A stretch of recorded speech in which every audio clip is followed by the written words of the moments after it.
কখনো কখনো মনে এই ভাবনা আসতেই পারে যে ঈশ্বর আজ পর্যন্ত এত রূপে অবতীর্ণ হয়েছেন, এতবার এই পৃথিবীতে এসেছেন, তারপরেও এই সংসারে কোথাও না কোথাও এই পাপ বসবাস করে। এটার কারণ কি? এটার কারণ আমরা স্বয়ংই। যখন কোনো ব্যক্তি এই পৃথিবীর পথপ্রদর্শন করে, এই সংসারকে উচিত দিশা দেখায়, এই সংসারের মঙ্গল করে, আমরা সেই ব্যক্তিকে মানুষ থেকে ঈশ্বর বানিয়ে ফেলি। সেই ব্যক্তির পতন স্বয়ং আমাদের হাতেই হয়ে যায়, কারণ সেই ব্যক্তি তার শ্বাস প্রশ্বাসের জন্য হয় না। সেই ব্যক্তি হলো সেই ভাবনা যা সে এই সংসারকে প্রদান করেছে। আমরা সেই ব্যক্তির ভাবনাটারই অন্ত করে দিই। এটা উচিত নয়। আমরা ওনাকে প্রভু মেনে নিই। প্রভু মানার পর আমরা ওনার কাছে প্রার্থনা করি, হে প্রভু আমাদের সাহায্য করুন। যদি উনি প্রভুও হন, তাও উনি পৃথিবীতে এসেছেন মনুষ্য রূপে। যা কর্ম করেছেন, যা শক্তি প্রাপ্ত করেছেন, এই দেহ থেকেই প্রাপ্ত করেছেন। আপনাদের এটা বোঝানোর জন্য যে এই কাজ আপনিও করতে পারেন। যারা সৎ আত্মা থাকেন, তাদের জন্য সর্বশ্রেষ্ঠ শ্রদ্ধাঞ্জলি হলো এটাই যে আপনি তাদের পদচিহ্ন অনুসরণ করে চলুন। না ওনাদের স্মরণে থাকুন, না পুষ্পের মালা ওনাদের চরণে রাখুন, বরং তাদের ভাবনাকে অনুসরণ করে সেই ভাবনা নিয়ে এগিয়ে চলুন। এটা না শুধু আপনার জন্য, বরং সমগ্র সংসারের জন্য লাভদায়ক। তাহলে এটাই করুন, আর আমার সাথে ভালোবেসে বলুন, রাধা রাধা। জীবনে সবসময় সেটা হয় না যা আমরা চাই, তেমনভাবে হয় না যেমনভাবে আমরা চাই। এবার তাতে আমরা দুঃখ পাই, নিরাশ হয়ে পড়ি, ভাগ্যকে দোষ দিই অথবা অন্য কাউকে বা নিজেকে। কিন্তু সত্যটা কি, সেটা আমাদের জানতে হবে। এই সংসার নির্মিত হয়েছে পাহাড় দ্বারা এবং পাথর দ্বারা, তাই প্রত্যেক স্থানে ছোট ছোট ছোট ছোট নুড়ি পাথর তো অবশ্যই থাকবে। এগুলো এড়িয়ে যাওয়া সম্ভব নয়, আর এই কথাটা আমরা সকলে জানি। এবার এইভাবেই আমাদের জীবনে নানান রকমের সমস্যা লেগেই থাকে। এর হাত থেকে কোনোভাবেই নিস্তার পাওয়া সম্ভব নয়। একটা সমস্যা এড়াতে যান, দ্বিতীয় চলে আসবে, দ্বিতীয় সমস্যা এড়াতে যান, তৃতীয় চলে আসবে। কিন্তু সমস্যা জীবনে থাকবেই, আর আপনাকে সাহায্য করার জন্যই থাকবে কোনো না কোনো রূপে।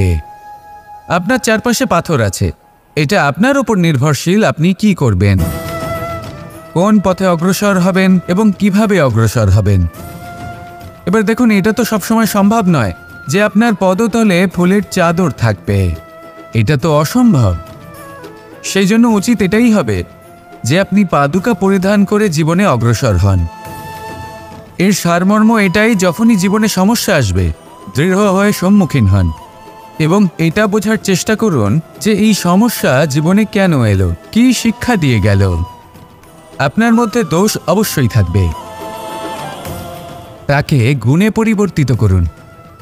এই জীবন আরও বেশি সহজ সরল হবে এবং প্রসন্ন হয়ে বলবে, রাধা রাধা। এই সংসারে যে ব্যক্তিই হোক না কেন, প্রত্যেক ব্যক্তির জীবনে সমস্যা অবশ্যই আসে। এমন কিছু মানুষ আছেন, যদি তাদেরকে জিজ্ঞেস করেন যে এমনটা ঠিক কেন হলো, তাহলে পুরো দোষটা তারা নিজেদের পরিস্থিতির ওপর ন্যস্ত করেন। যে আমি তো এমন একটা পরিস্থিতিতে ছিলাম, আমি কিভাবে কিছু করতাম, আমার কাছে আর কোনো বিকল্পই ছিল না। চলুন কথা বলা যাক মহাভারত নিয়ে। ভীষ্ম পিতামহ, ওনাকে জিজ্ঞেস করা হলো, আপনি এরকম প্রতিজ্ঞা কেন করলেন? উনি বললেন যে আমি পরিস্থিতির অধীন হয়ে পড়েছিলাম, সেই জন্য। এই প্রশ্নটাই যখন অর্জুনকে করা হলো, তখন অন্য একটি দিক প্রস্ফুটিত হলো। অর্জুন নিজের পরিস্থিতির কারণে জীবনে কখনোই বাধা পড়েননি। তিনি সিদ্ধান্ত নিয়েছিলেন সংঘর্ষ করার, সংসারের নিয়মের বিরুদ্ধাচারণ করার। এই সংসারে আপনি যা কিছুই হয়ে উঠতে পারেন, তার সমগ্র শ্রেয় শুধুমাত্র আপনার পরিস্থিতির ওপর চাপিয়ে দেওয়া যায় না। সেটা নির্বাচনের উপর নির্ভরশীল, যে সেই পরিস্থিতিতে আপনি কি নির্বাচন করেছেন। যদি সেই মুহূর্তে ভীষ্ম পিতামহ স্থিরতার সিদ্ধান্ত নিতেন, বিশ্লেষণ করার সিদ্ধান্ত নিতেন যে কি উচিত কি অনুচিত, কারা ধর্মের পক্ষে কারা ধর্মের বিপক্ষে, যদি শুধুমাত্র অস্ত্র হাতে ধৃতরাষ্ট্র এবং দুর্যোধনের বিরোধিতা করতেন, যদি শুধু এটুকু করতেন, তাহলে মহাভারতের মতো মহাযুদ্ধ কখনোই হতো না। সমস্যা সবার জীবনেই আসে, কঠিন পরিস্থিতিও সকলের জীবনে আসে। সেই ব্যক্তি এগিয়ে যেতে পারেন যিনি শ্রেষ্ঠ নির্বাচন করার ক্ষমতা রাখেন। তাহলে সেটাই করুন, আর আমার সাথে ভালোবেসে বলুন, রাধা রাধা। এই সংসারের প্রত্যেক বস্তুর, প্রত্যেক পরিস্থিতির, প্রত্যেক আবেগের দুটি দিক আছে। এর মধ্যে পার্থক্য করা সম্ভব শুধুমাত্র দৃষ্টিভঙ্গির দ্বারা। যদি কোনো ব্যক্তি পর্বত শিখরে দাঁড়িয়ে থাকেন, তাহলে উনি এটাই দেখতে পাবেন যে এই জলের ধারা সমুদ্রের দিকে বয়ে চলেছে। আরেক ব্যক্তি যিনি সমুদ্রের কাছে দাঁড়িয়ে আছেন, তার এটাই মনে হবে যে এই জলের ধারা সমুদ্রের দিকে আসছে। এখানে বিষয়টা হলো দৃষ্টিভঙ্গির, আর এটাই সময়ের সাথেও হয়ে থাকে। অনেক সময় মানুষ চিন্তিত হয়ে পড়েন, ত্রস্ত হয়ে পড়েন যে তার কাছে হয়তো খুব কম সময় আছে, তাতে তিনি অনেক কিছুই করতে পারবেন না, আর একটু সময় থাকলে খুব ভালো হতো। তিনি এইভাবেও ভাবতে পারেন যে অল্প হলেও সময় বাকি তো রয়েছে, অর্থাৎ যা অবশিষ্ট আছে তাকে সংরক্ষণও করা সম্ভব, তাতে জীবন যাপনও করা সম্ভব। আর এটা নির্ভর করছে আপনার ওপর। তাই দৃষ্টিভঙ্গি ইতিবাচক রাখুন, আর আমার সাথে ভালোবেসে বলুন, রাধা রাধা। এই সংসারে আমি একজন কুশল সারথি হিসেবে প্রসিদ্ধ, কিন্তু এমনটা ঠিক কেন? কারণ আমি প্রত্যেকটা মুহূর্তে রথের নিয়ন্ত্রণ নিজের হাতে পূর্ণরূপে রাখি। যেই না রথ পথভ্রষ্ট হয়ে পড়ে, সেই মুহূর্তে তাকে সঠিক পথে নিয়ে আসি। শুধু সেই জন্য সবাই আমাকে কুশল সারথি বলেন। এবার আপনাকেও আপনার জীবনে কুশল সারথি হয়ে উঠতে হবে, অর্থাৎ আপনাকে রথ চালাতে হবে না, শুধু আবেগের উপর নিয়ন্ত্রণ রাখতে হবে। কখনো কখনো জীবনে এমন কাজ আসে যেখানে মন রসবোধ খুঁজে পায় না, তখন মন বারংবার সেই পথ থেকে সরে যায়, সেই পথ থেকে বিচলিত হয়ে মন অন্যদিকে চলে যায়। তখন আপনাকে আপনার মনের ওপর পূর্ণ নিয়ন্ত্রণ রাখতে হবে, তার রাশ নিজের হাতে পূর্ণরূপে ধরে রাখতে হবে। যেই না মন পথভ্রষ্ট হবে, তাকে পথে নিয়ে আসতে হবে, আবার পথ হারাবে, আবার পথে নিয়ে আসতে হবে। তাই মনে রাখবেন, যদি আপনি নিজের মনকে নিয়ন্ত্রণ করতে পারেন, নিজের জীবনকেও নিয়ন্ত্রণ করতে পারবেন। নিজের জীবনে কুশল সারথি হয়ে উঠুন, তাহলে মনোবাঞ্ছিত স্থানে এবং লক্ষ্যে পৌঁছতে পারবেন। আর তখন এই মন আর এই জীবন প্রসন্ন হয়ে বলবে, রাধা রাধা। এই সংসারের সবথেকে বড় যোদ্ধা কে? কেউ বলবেন অর্জুন, কেউ বলবেন ভীম, কেউ বলবেন হনুমান আদি ইত্যাদি। কিন্তু এই সংসারের সবথেকে বড় যোদ্ধা আপনার মনের ভেতরে আছে, আপনার মনের মধ্যে আছে। সেই ব্যক্তি সবথেকে উঁচুতে পৌঁছতে পারেন যিনি নিজের অন্তরের খামতি বুঝতে পারেন, নিজের দোষ বুঝতে পারেন, তার সাথে লড়াই করেন এবং তার উপর বিজয় লাভ করেন। যে ব্যক্তি এটা শিখতে পারেন, যে ব্যক্তি এটার উপর জয়লাভ করতে পারেন, তিনি হলেন সবথেকে বেশি শক্তিশালী, সবথেকে বেশি বীর এবং সবথেকে বেশি পরাক্রমী ব্যক্তি। আমরা সকলে এই সংসারকে পাল্টাতে চাই। তার জন্য প্রথম পদক্ষেপ আপনাকে নিতে হবে, নিজেকে দোষমুক্ত করতে হবে। যদি মানুষ নিজের অন্তরের দোষ বুঝতে পারেন এবং নিজেকে দোষমুক্ত করতে পারেন, তাহলে এই সংসার নিজে থেকেই দোষমুক্ত হয়ে যাবে, তাই না? তাহলে নিজেকে দোষমুক্ত করুন, আর আমার সাথে ভালোবেসে বলুন, রাধা রাধা। আমরা সবাই এই সংসারে সূর্যের মতো হয়ে উঠতে চাই, সূর্যের মতো তেজস্বী, প্রকাশময়, যশস্বী। সূর্যের মধ্যে এতটাই তেজ থাকে যে সবাই তার সামনে নত হয়ে থাকে। সেই কারণেই সূর্যকে যশদানের গ্রহ বলা হয়। আমরা সবাই সূর্যের মতো উজ্জ্বল হতে চাই, কিন্তু তার জন্য সূর্যকে প্রত্যেক দিন জ্বলতে হয় এই সংসারে শুভ ভাব পবিত্রতা নিয়ে আসার জন্য, প্রকাশ ছড়িয়ে দেওয়ার জন্য। সূর্যকে প্রত্যেক দিন অস্তও যেতে হয়, আবার উদিতও হতে হয়। প্রত্যেক দিন জ্বলতে হয়। সূর্য একদিনের জন্য অবকাশ লাভ করেন না। আর যদি অবকাশ পেতেন তাহলে সূর্যকে আর সূর্য বলা হতো না, তাই না? সেই জন্য আপনি যদি সূর্যের মতো হয়ে উঠতে চান, সেই রকম উজ্জ্বল হতে চান, তেজস্বী হতে চান, তাহলে সূর্যের মতো জ্বলতে হবে, অর্থাৎ অগাধ পরিশ্রম করতে হবে। আসুন আমার সাথে ভালোবেসে বলুন, রাধা রাধা। জীবনে সবথেকে বেশি মূল্যবান বস্তু কি? ধন, স্বর্ণ, মাণিক্য, আভূষণ? না, এই সব কিছু মিলিয়েও সময়ের এক মুহূর্তের সামনে মলিন হয়ে পড়ে। এক মুহূর্ত যা এক দরিদ্রকে রাজা করতে পারে, যা এক রাজাকেও দরিদ্র করতে পারে। একটি মুহূর্ত যা আপনার আত্মবিশ্বাসকে পর্বতের শিখরে পৌঁছে দিতে পারে। একটি মুহূর্ত যা আপনার অস্তিত্বকে গভীর সাগরে বিলীন করে দিতে পারে। একটি মুহূর্তের খেলা। সব সময় জীবনে সেই ব্যক্তিকে সম্মান করুন, শ্রদ্ধা করুন, যিনি আপনার জন্য সময় বের করে থাকেন। সবসময় সেই ব্যক্তির প্রতি নিষ্ঠাবান থাকুন, যেই ব্যক্তি খারাপ সময় আপনার পাশে দাঁড়িয়ে থাকে। এই সময় সব থেকে বেশি মূল্যবান। আসুন আমার সাথে ভালোবেসে বলুন, রাধা রাধা। সাগর জলতত্ত্ব দ্বারা সমৃদ্ধ। এ হলো জন্মদাতাও আর জনকও। এই সাগরকে দেখে আমরা অনেক কিছু শিখতে পারি। এই সাগরকে বাইরে থেকে দেখলে মনে হবে ঢেউ কোলাহল সৃষ্টি করছে, কিন্তু যদি আপনি আস্তে আস্তে কিছুটা গভীরে যান তাহলে দেখবেন ঢেউগুলি শান্ত হয়ে গেছে। সেই একই সাগর তীরের কাছে অন্যরকম, গভীরে অন্যরকম।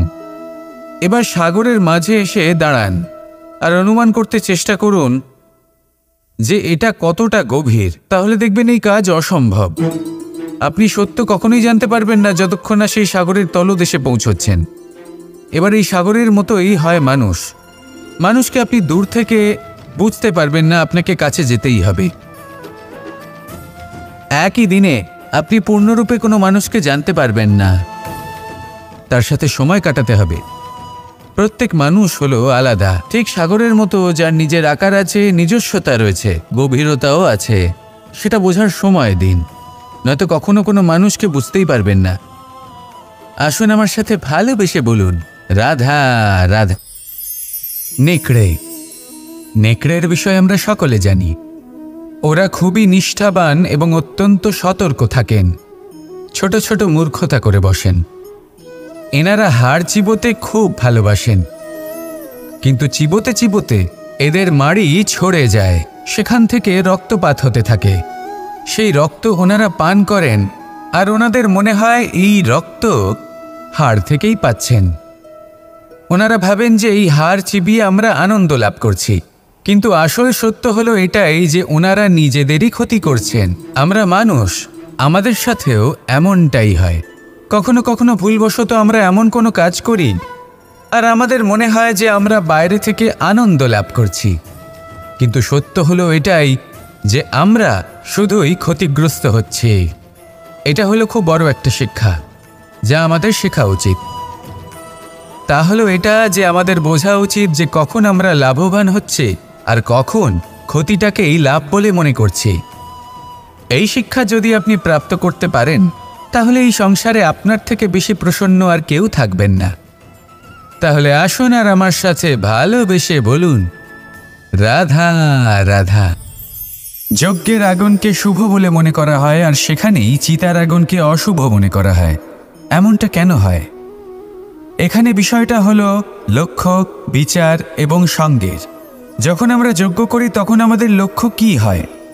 পরিবেশকে আরও পবিত্র করে তোলা, ইতিবাচক করে তোলা। আমাদের লক্ষ্য শুভ হয়। তারপরে আসে বিচার। এই পরিস্থিতিতে সেই বিচার হলো অগ্নি। স্ফুলিঙ্গ থেকে তীব্র আকার ধারণ করে সমস্ত কাঠকে পুড়িয়ে দেয় এবং সুগন্ধ ছড়িয়ে দেয়। অর্থাৎ যদি আপনার লক্ষ্য শুভ হয় তাহলে তার নিজেই শুভ বিচারধারাকে আমন্ত্রণ জানায়। এই শুভ বিচার তখনই আসবে যখন আপনার সংকল্প শুভ হবে।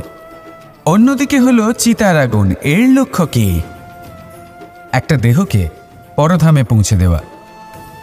সবার শেষে সবকিছু আপনার উপরে নির্ভরশীল যে আপনি কোনটা চয়ন করতে চান। আপনার লক্ষ্য যদি শুভ হয় তাহলে আপনার বিচার এবং সঙ্গতি আর তার পরিণাম সবই শুভ হবে। আসুন আর আমার সাথে ভালোবেসে বলুন, রাধা রাধা। সকলে আমাকে জিজ্ঞেস করেন যে কৃষ্ণ, তুমি সবসময় হাসি মুখে কি করে থাকো? এত প্রসন্ন কি করে থাকো তুমি? এই সমগ্র সংসারে চতুর্দিকে সমস্যা রয়েছে, দুঃখ রয়েছে, তাও হাসি মুখে কি করে থাকো?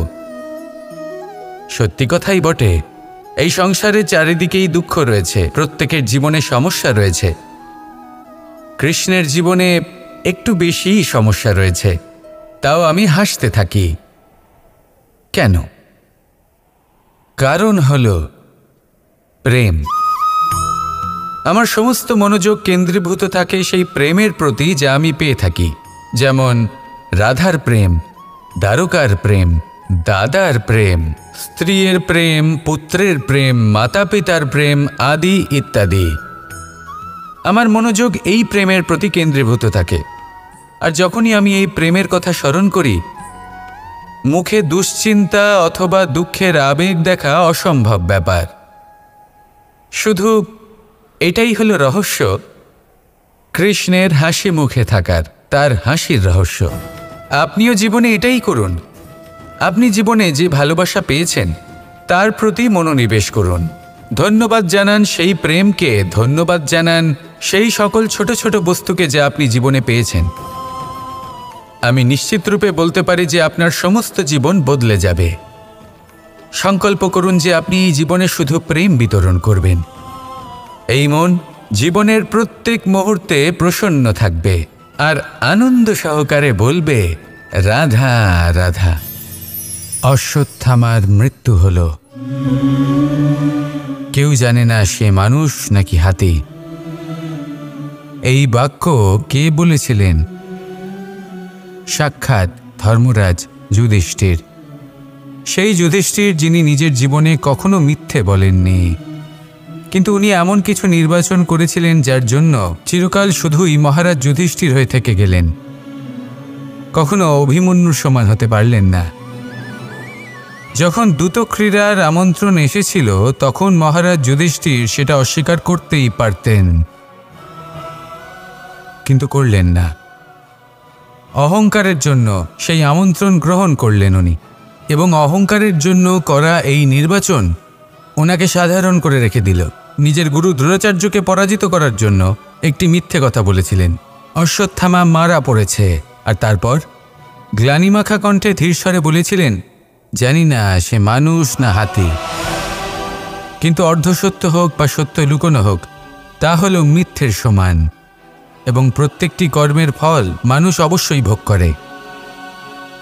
এই নির্বাচনের কারণে যুধিষ্ঠিরকেও নরকবাস করতে হয়েছিল।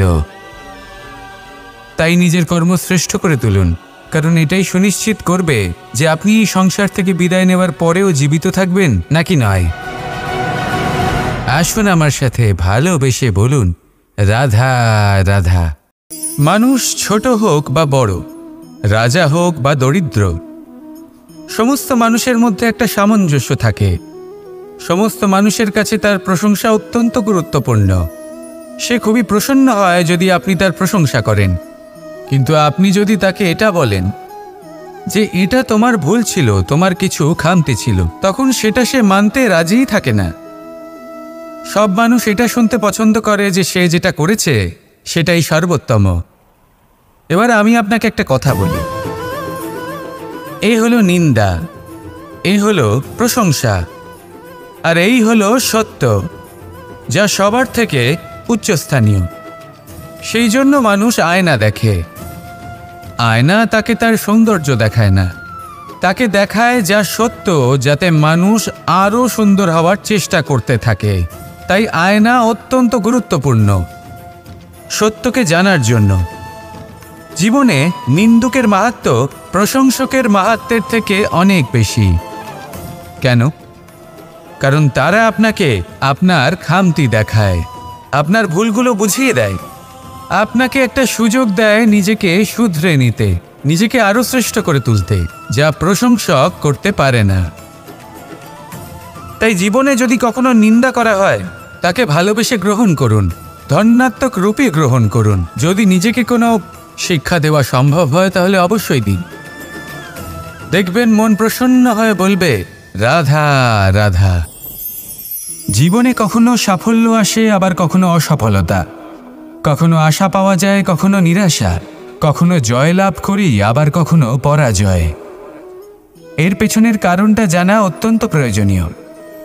যদি আমি পরাজয়ের কথা বলি, যখনই আমরা পরাজয় লাভ করি আমরা ভাবতে থাকি যে এমন কেন হলো?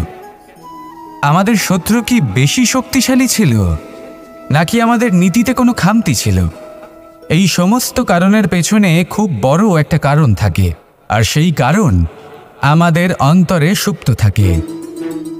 ধরে নিন একটা পথ, তাতে আপনি চলছেন, সেই পথ কাঁটায় পরিপূর্ণ, কিন্তু আপনি পাদুকা পরে রয়েছেন আর আপনি হেঁটে সামনে এগিয়ে যান। এবার এমন একটা পথ এলো যা পুষ্পে ঢাকা, আর আপনি পাদুকা পরে রয়েছেন, কিন্তু আপনার পাদুকাতে একটা পাথর আটকে গেল। তখন দু পা হাঁটাও খুব কঠিন হয়ে পড়ে। এই সংসারের যে কোনো শক্তি আপনাকে পরাস্ত করার পূর্বে আপনি জানেন কে আপনাকে পরাস্ত করতে পারে? আপনার অন্তরের দুর্বলতা, আপনার অন্তরের সেই সুপ্ত শত্রু। আর সেই জন্য ইতিবাচক মনোভাব গুরুত্বপূর্ণ হয়ে পড়ে। ভালো মানুষদের সাথে থাকুন, সৎসঙ্গে থাকুন, বন্ধুত্ব করুন, ভালোবাসুন। এই ভালোবাসা এত শক্তিশালী এক অস্ত্র যাকে ব্রহ্মাস্ত্রও পরাস্ত করতে পারে না। এই সমস্যারূপী পাথর কিছুই নয়। আসুন আমার সাথে ভালোবেসে বলুন, রাধা রাধা। মানুষের দুটো রূপ রয়েছে।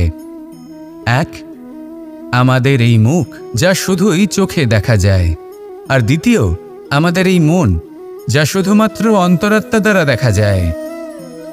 এবার আমাদের এই মুখ, তা ঈশ্বর সকলকেই আগে থেকেই প্রদান করেছেন, কিন্তু এই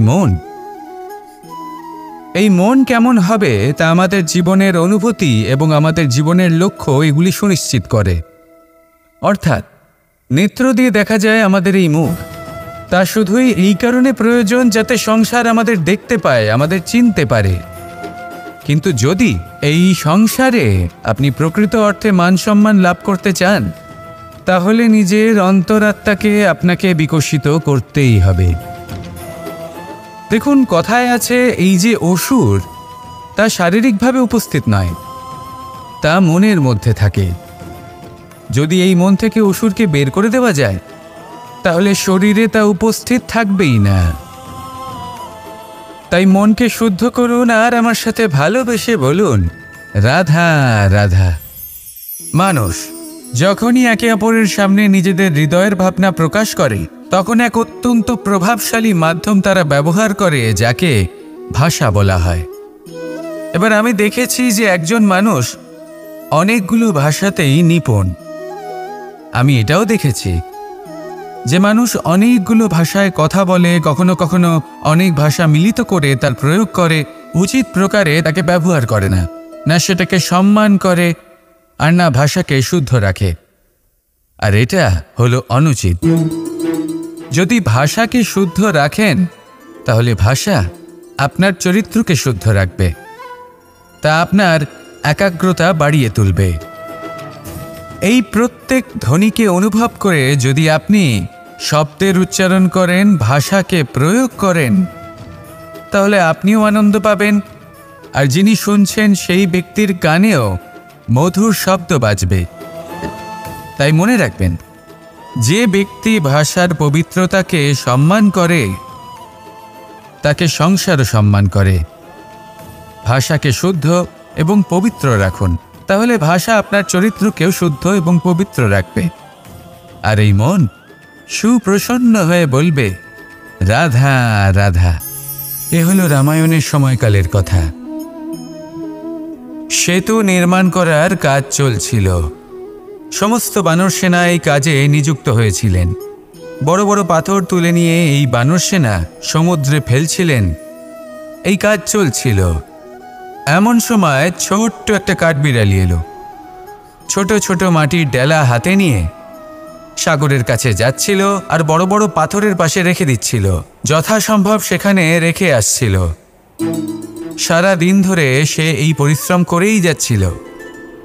এবার শ্রীরাম তার এই কাজ দেখতে পেলেন। সেই ছোট্ট কাঠবিড়ালিটিকে নিজের হাতে তুলে নিলেন এবং অত্যন্ত ভালোবেসে তার পিঠে হাত বুলিয়ে দিলেন।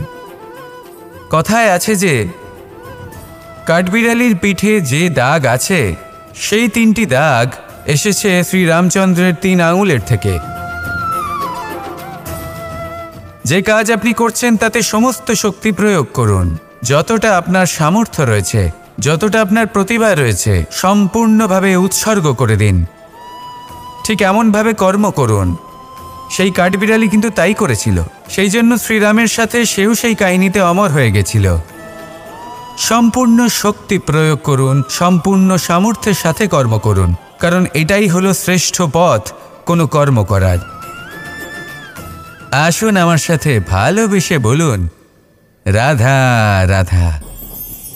এই সংসারে যখন সাফল্যের পথে আপনি অগ্রসর হবেন, তখন আপনার পরিশ্রম, একাগ্রতা, সাহসের সাথে সাথে সমাজের মানসিকতাও সহ্য করতে হবে। প্রত্যেক ব্যক্তি কিছু না কিছু ভাবেন, কিছু না কিছু বলেন। কিছু মানুষ এমন আছেন যারা ভাববেন যে আপনি কিছুই করতে পারবেন না। তারা আপনার নিন্দা করবেন, আর এই নিন্দার কথা ভেবেই আমরা ভয়ভীত হয়ে পড়ি। সেই কারণে নিজেদের আশা, নিজেদের বিশ্বাস হারিয়ে ফেলি। এবার যদি সেই নিন্দার ভয়ে আমরা লক্ষ্যচ্যুত হই, তাহলে সেটা অনুচিত। সেই জন্য জীবনে শুধু পরিশ্রম করতে থাকুন, সামনে এগোতে থাকুন। যেই দিন আপনি আপনার লক্ষ্য লাভ করবেন, সেই প্রত্যেক ব্যক্তি যারা নিন্দা করছিলেন তাদের দৃষ্টি আপনা থেকেই পাল্টে যাবে, ঠিক কিনা? এই সংসারকে যা প্রাণ চায় তাই বলতে দিন। যদি আপনি কারোর কথা শুনতে চান, তাহলে নিজের অন্তরের কথা শুনুন। সেটাই আপনাকে উচিত পথে নিয়ে যাবে। সামনে অগ্রসর হতে থাকুন, পরিশ্রম করুন। এমন একটা দিন আসবে যেদিন এই নিন্দুক ব্যক্তিরা আপনার লক্ষ্যপ্রাপ্তির উদাহরণ সবাইকে দেবে। আসুন আমার সাথে ভালোবেসে বলুন, রাধা রাধা। মানুষ সুখী জীবনযাপনের প্রতি এতটাই অভ্যস্ত হয়ে পড়ে যে একটা ছোট্ট সমস্যা এলেই সে সবার থেকে সাহায্য চাইতে শুরু করে দেয়। সে সাহায্য লাভও করে এবং সেই সংকট থেকে সে বেরিয়েও আসে। কিন্তু এই সাহায্য কিছু মুহূর্তের, আর কিছু মুহূর্তের হলো এই দুঃখ। এই 2 মুহূর্তের সাহায্যের জন্য আজীবন আপনি তার কাছে ঋণী হয়ে থাকেন। আর মানবিকতার খাতিরে আপনার মনে কৃতজ্ঞতা জেগে ওঠে। আর সেই কৃতজ্ঞতা বোধ হলো যে আপনি কখনো সেই ব্যক্তিকে ছাপিয়ে যেতেই পারবেন না। সেই জন্য জীবনে সবসময় চেষ্টা করবেন নিজেকে প্রস্তুত রাখতে সেই সব সমস্যার জন্য, সেই সব বাধার জন্য যেগুলো আপনার জীবনে আসতে পারে। ততক্ষণ সাহায্য চাইবেন না যতক্ষণ না অন্য কোনো পথ না থাকছে। সাহায্য চাওয়া অনুচিত নয়, কিন্তু সাহায্য চাইলে এবং সাহায্য পেলে আপনি আজীবন কৃতজ্ঞ এবং ঋণী হয়ে থাকবেন। আর তারপর একদিন আপনি পরিবর্তন দেখতে পাবেন যে কিভাবে আপনি ছোট ছোট সমস্যার জন্য সাহায্য না চেয়ে বড় বড় সমস্যার সম্মুখীন হতে প্রস্তুত হয়ে গেছেন। এটাই হলো সংসারের নীতি। এটাই পালন করুন আর আমার সাথে ভালোবেসে বলুন, রাধা রাধা। এমন অনেক মানুষ আছেন যারা আমাকে ভগবানের পরিভাষা জানতে চান, যে ভগবান আসলে কি, তিনি কেমন। এবার দেখুন, ভগবান হোক বা আপনার স্বপ্ন হোক বা আপনার লক্ষ্য হোক না কেন, সেই লক্ষ্য তখনই পূর্ণ হয়, তখনই তাকে লাভ করা সম্ভব যখন আপনার দৃষ্টিভঙ্গি মঙ্গলময় হয়। যখন আপনি নিজে মনে করবেন যে আমি যেটা পেতে চাইছি তা শুভ। উদাহরণস্বরূপ, কোনো পাখিকে দেখুন, সে গাছের ডালে বসে এবং সেখানেই বিশ্রাম করে, কিন্তু পড়ে না। কেন?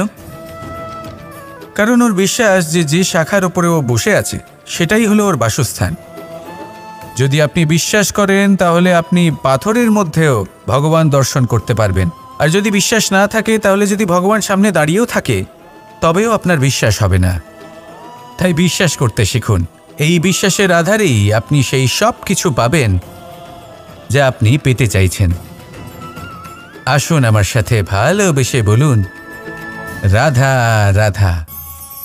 গুরু, যিনি পথ দেখান, আমাদের জীবনে অত্যন্ত গুরুত্বপূর্ণ, অত্যন্ত আবশ্যক। কিন্তু কিছু মানুষ মনে করেন যে গুরুর কোনো প্রয়োজন নেই, কারণ এই সমগ্র জ্ঞান মানুষের অন্তরেই নিহিত রয়েছে। এবার প্রশ্ন এটাই, যদি সমস্ত জ্ঞান মানুষের অন্তরে নিহিত থাকে তাহলে গুরুর কি প্রয়োজন? আর যারা আজ পর্যন্ত গুরুকে মেনে এসেছেন তারা কি অনুচিত করেছেন? এর উত্তর আমি আপনাকে দেব একটা উদাহরণ দ্বারা। একটা কাঠ যা জ্বলনশীল, জ্বলনের ঊর্জা তার অন্তরে নিহিত রয়েছে, কিন্তু তার জ্বলনের জন্য বাইরে থেকে একটা অনুঘটকের প্রয়োজন হয়। এই অনুঘটকই হলেন আপনার গুরু। উত্তাপ যা একটা কাঠকে জ্বালাতে পারে, সেই উত্তাপ হলো গুরুর প্রচেষ্টা। যদি সেই গুরুই না থাকে, তার প্রচেষ্টাই না থাকে, তাহলে সেই সমস্ত জ্ঞান যা মানুষের অন্তরে নিহিত তা ব্যর্থ হয়ে যাবে। যদি আপনার সাথে আপনার গুরু থাকেন, আপনার পথ প্রদর্শন করেন, আপনার অন্তরের জ্ঞানকে বাইরে নিয়ে আসতে পারেন, তাহলে তাকে সম্মান করুন। আর আমার সাথে ভালোবেসে বলুন, রাধা রাধা। असतो मा सद्गमय, तमसो मा ज्योतिर्गमय, मृत्युर्मा मृतंगमय। জ্ঞান সেটাই যা অসত্য থেকে সত্যের পথে চালিত করে। প্রকাশ সেটাই যা অন্ধকার থেকে আলোর পথে নিয়ে আসে। জীবন সেটাই যা মৃত্যু থেকে অমরত্বের পথে নিয়ে যায়। এবার এই তিনটে, জ্ঞান, জীবন এবং প্রকাশ, একই রকম। শূন্য থেকে এর উৎপত্তি হয় এবং আস্তে আস্তে আপনার জীবনে বিস্তার লাভ করে। এবার আমরা এটাই ভাবি যে কেমন করে এই তিনটিকে আগলে রাখা যায়। এর উত্তর হলো, এদের আগলে রাখার প্রয়োজনই নেই, ভাগ করে দিতে হবে। কোনো বৃক্ষকেই দেখে নিন, একটি বৃক্ষ অনেক বছর ধরে বেঁচে থাকে। কেন? কারণ সে ভাগ করে দিতে জানে। সে নিজের বীজ ছড়িয়ে দেয়, এই ধরিত্রীতে দেয়, সেই বীজ যা অঙ্কুরিত হয়ে এক নতুন বৃক্ষকে জন্ম দেয়। শুধু ছড়িয়ে দিয়ে একটি বৃক্ষ জীবন দান করতে পারে। যদি কোনো ব্যক্তি জ্ঞান ছড়াতে শিখে যান, যদি প্রকাশ, আলোর কিরণ ছড়িয়ে দিতে শিখে যায়, কোনো ব্যক্তি তার জীবনের সুখ ছড়িয়ে দিতে শিখে যান, তাহলে তিনি মৃত্যুর পরও মৃত হন না। এই ভাগ করে দেওয়ার সুখটাই কিছুটা আলাদা। এই সুখ অনুভব করুন আর আমার সাথে ভালোবেসে বলুন, রাধা রাধা। আপনি কখনো কোনো সরোবরের দিকে তাকান, যার জল হলো শান্ত, স্থির। আপনি স্পষ্ট দেখতে পাবেন সেই সরোবরের তলদেশে কি রয়েছে। তাতে সাঁতরে বেড়াচ্ছে সুন্দর মাছ, চকচকে কিছু পাথর, স্বর্ণরূপী বালি, সবই আপনি দেখতে পাবেন।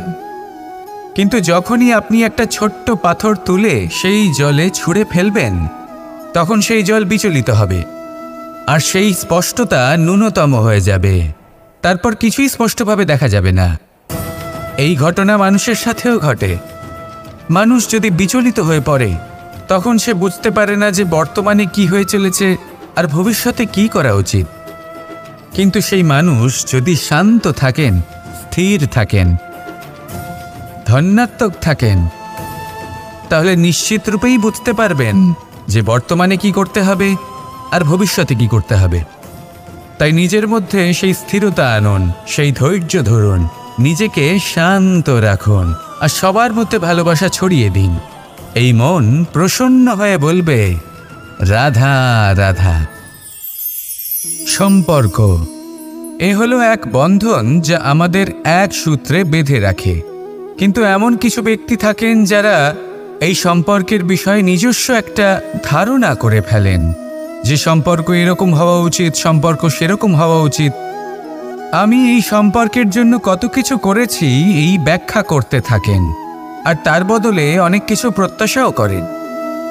কিন্তু সত্য হলো এটাই যে সব সম্পর্ক একরকমের হয় না, কিন্তু প্রত্যেক সম্পর্কের একটা বিশেষত্ব থাকে। যেমন চোখ আর নাকের এই সম্পর্ককেই দেখুন। চোখের সব থেকে কাছে কে আছে? নাক আছে, কিন্তু এই চোখ দিয়ে এই নাককে আমরা দেখতেই পাই না। তবে কি ধরে নেব এই সম্পর্কের কোনো মূল্য নেই? এমনও নয়। ঠিক এইভাবেই যদি কোনো ব্যক্তি তার আবেগ আপনার কাছে ব্যক্ত করতে না পারেন বা প্রকট করতে না পারেন বা আপনাকে বোঝাতে না পারেন, তাহলে তার মানে এটা নয় যে তার সাথে আপনার সম্পর্কের তিক্ততা রয়েছে। এমনটা কখনোই নয়। শুধু চোখ আর নাকের এই সম্পর্কের মতোই হলো আমাদের জীবনে আমাদের আপনজনের সাথে সম্পর্ক।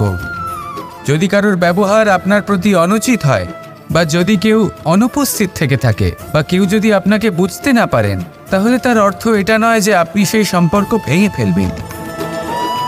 বুঝুন, আপনার জীবনে তার গুরুত্ব কোথায় আর তার জীবনে আপনার। সম্পর্ক গড়ে তুলুন, তাকে পালন করতে শিখুন, একসাথে মিলে চলুন। এই মন সুপ্রসন্ন হয়ে বলবে, রাধা রাধা।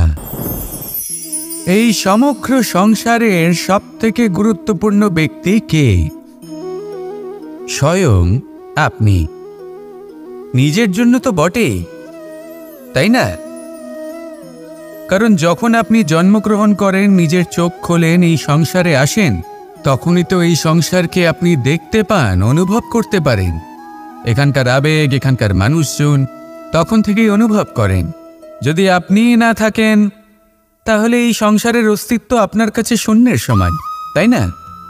আপনি না থাকলে এই সংসারও আপনার কাছে নেই। এবার সবাই বলবেন যে এ তো সত্যি কথা।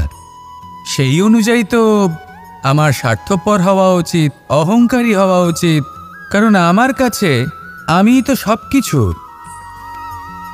দৃষ্টিভঙ্গি পাল্টে দেখুন। আপনার কাছে সবথেকে বেশি গুরুত্বপূর্ণ ব্যক্তি কে? আপনি নিজেই। সেই মানুষটি কেমন হওয়া উচিত একটু ভেবে দেখুন। সবসময় সকলকে সাহায্য করুন, একসাথে মিলে পরিশ্রম করুন, সাহায্য করুন অন্যদেরকে। এটা অতি আবশ্যক। এবং তার থেকেও বেশি গুরুত্বপূর্ণ হলো এটাই যে আপনার মনে যেন কখনো এই বিষয়ে ভয় না থাকে যে আমি আমার প্রিয়জনদের, আমার কাছের মানুষগুলিকে হারিয়ে ফেলব।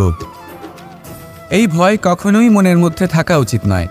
যদি ভয় থাকে তাহলে থাকুক এই বিষয়ে যে সকল মানুষ আমার জীবন থেকে, আমার থেকে দূরে চলে যাচ্ছেন, তাদের বাধা দিতে দিতে আমি যেন নিজেকেই না হারিয়ে ফেলি, নিজের অস্তিত্বকেই না হারিয়ে ফেলি, নিজের ব্যক্তিত্বকে, নিজের বিচারধারাকে, নিজের করুণার শক্তি না হারাই। তাহলে এই ভয় ত্যাগ করুন আর আমার সাথে ভালোবেসে বলুন, রাধা রাধা। এই ফল কি তা বলার কোনো প্রয়োজন নেই। এই ফল কতটা সুস্বাদু সেটাও বলার কোনো প্রয়োজন নেই। ধরুন এমন কোনো মানুষ আসলেন যিনি জানেন না এটা কোন ফল। তিনি এটা দেখে ভাববেন এ তো কাঁটার একটা গুচ্ছ মনে হচ্ছে, নিয়ে ফেলে দেবেন। সেখানে দ্বিতীয় কোনো ব্যক্তি যিনি বুঝদার, তিনি দেখবেন, ভাববেন যে প্রকৃতি এর গায়ে এত কাঁটা কেন দিয়েছে? অবশ্যই সুরক্ষার জন্য দিয়েছে, অর্থাৎ ভিতরে অবশ্যই অমূল্য কিছু রয়েছে। সেই ধরনের ব্যক্তি এই ফলের অন্তরে প্রবেশ করেন এবং এই ফলের আনন্দ উপভোগ করেন। এরকমই কিছুটা আমাদের সংসারেও আমরা দেখতে পাই। প্রত্যেক দিন আমরা নতুন নতুন মানুষের সাথে পরিচিত হই। এমন কিছু ব্যক্তি থাকেন যাদের সাথে প্রথম আলাপের পর আমাদের এটা মনে হয় যে এই ব্যক্তিকে দেখে একটু রাগী ব্যক্তি মনে হচ্ছে, বড়ই অহংকারী বোধ হচ্ছে, উদ্ধত মনে হচ্ছে। বেশিরভাগ মানুষ প্রথম আলাপের পরে তাদের সাথে দূরত্ব বজায় রাখবেন, কিন্তু যিনি বুঝদার ব্যক্তি তিনি ভাববেন যে এই ব্যক্তি এমন কেন করছেন। হয়তো সুরক্ষার খাতিরে এই ব্যক্তি নিজেকে এরকম করে তুলেছেন যাতে অন্য কোনো ব্যক্তি এসে ওনার সময় নষ্ট না করেন, ওনার আবেগের সাথে ছলনা না করেন, খেলা না করেন। হয়তো অতীতে এমন কোনো ঘটনা ঘটেছে যার জন্য এই ব্যক্তি কিছুটা এরকম হয়ে গেছেন। এমনই একজন ব্যক্তি সেই ব্যক্তির মনের গভীর পর্যন্ত পৌঁছতে পারেন আর সেখান থেকে শুভ গুণগুলিকে বাইরে বের করে আনতে পারেন। এরকমই ব্যক্তি হয়ে উঠুন, এমন বুঝদার ব্যক্তি হয়ে উঠুন যিনি সামনের ব্যক্তির খারাপ গুণগুলিকে অবহেলা করে হৃদয়ের অন্তঃস্থল থেকে শুভ গুণগুলিকে প্রকাশিত করে। এবং সেই ব্যক্তিকে দেখাতে পারে। এমন ব্যক্তি হয়ে উঠুন যিনি নিজের জীবনকেও